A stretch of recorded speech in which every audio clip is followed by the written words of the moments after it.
Good morning, guys. Thanks for listening to Coffee with Christ. If you haven't subscribed, hit the button below. Share these with your friends. Full disclosure this morning, I'm putting this out on Tuesday, but I filmed it on Monday, and man, I look tired, and I am not tired at all. I'm like, what did I do? I look like I had a super long weekend, but I feel great. I feel wonderful. The joy of the Lord is my strength, and we're going to talk about Elijah today. See, so we've been talking about spiritual attacks. We've been talking and exposing the lies of the enemy because he does work.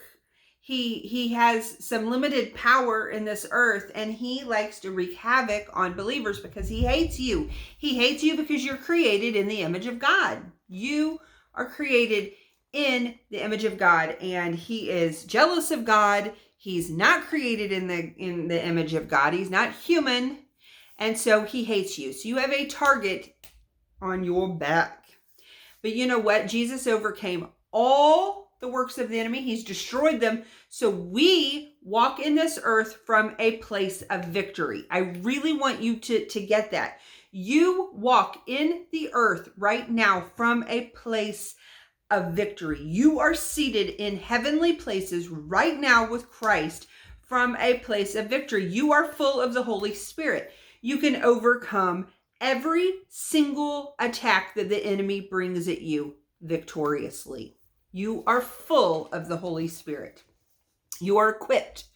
Whew, I am equipped. I just have to use my weapons. I have to use my sword of the Spirit. I have to use what God has given me. And we cannot be, 2 Corinthians 2:11, unaware of the devil's schemes. So I'm exposing those. And I want to look super quick now at the life of Elijah. And I need you to go read it for yourself. It's 1 Kings 18 and 19. And so I just want to read this portion straight out of here. 19 verse 3. Elijah was afraid and fled for his life. He went to Beersheba, a town in Judah, and he left his servant there. Then he went on alone into the wilderness, traveling all day. He sat down under a solitary broom tree and prayed that he might die.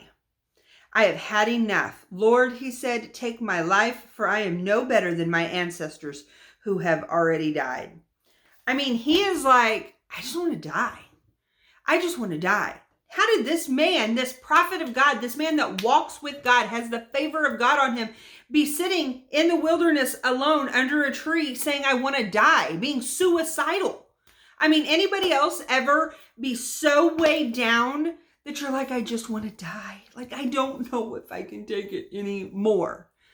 What led Elijah to this place? There's so much more than I can talk about, so much more. But I want to hit on two little things. I want to hit on two little things. Go read the rest of the story. An angel comes and ministers to him. So God didn't leave him in that position. God wasn't like, oh, too bad, suck it up.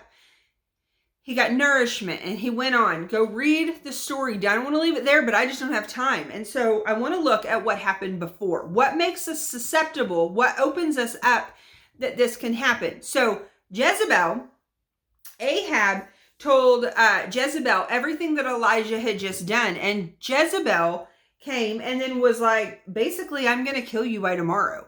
And Elijah just took off and ran into the wilderness in fear, this massive fear. And I read the story and I'm like, what?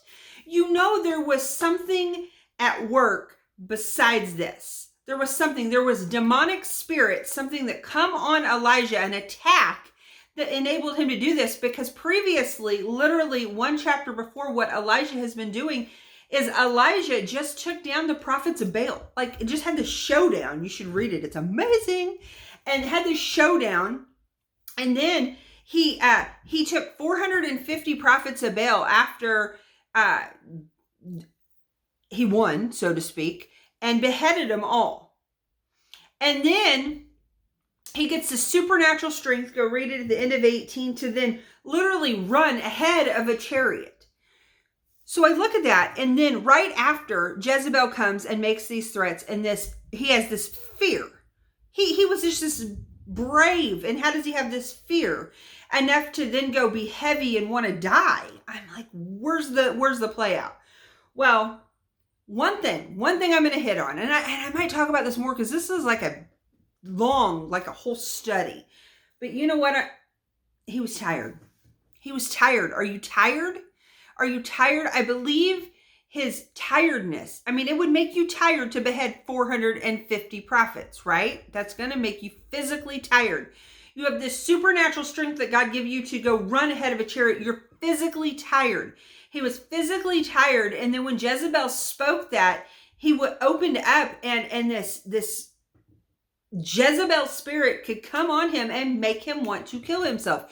So if you've been super busy, like you are worn down and you don't understand it, but you're sitting alone and you're thinking, I just need to end it. Like I can't take it. You need to go and evaluate, breathe, pray to the Lord, sit, have some coffee with Christ, because you know what? When you are worn down, when you are physically worn down and tired, you are susceptible to an attack of the enemy. I believe that I see this here. I want you to go read it. So maybe that's you. If you're feeling super heavy, you've had suicidal thoughts, you think I can't go on, life is too much. Are you physically tired? Have you worn your physical body out? And maybe that's the door, that's the opening. So get some rest. Get some rest, have some coffee, take a day off, sit with Christ in that day. Allow him, read his word, allow him to come in and minister to you. He doesn't want you to be there. He loves you. You have a plan. You have a purpose. And the other thing is, everyone is susceptible to this, whether you're a believer or an unbeliever. This was a prophet of God. We all need to be aware of this. So I'm praying for you. Have a great week, and I will talk to you tomorrow.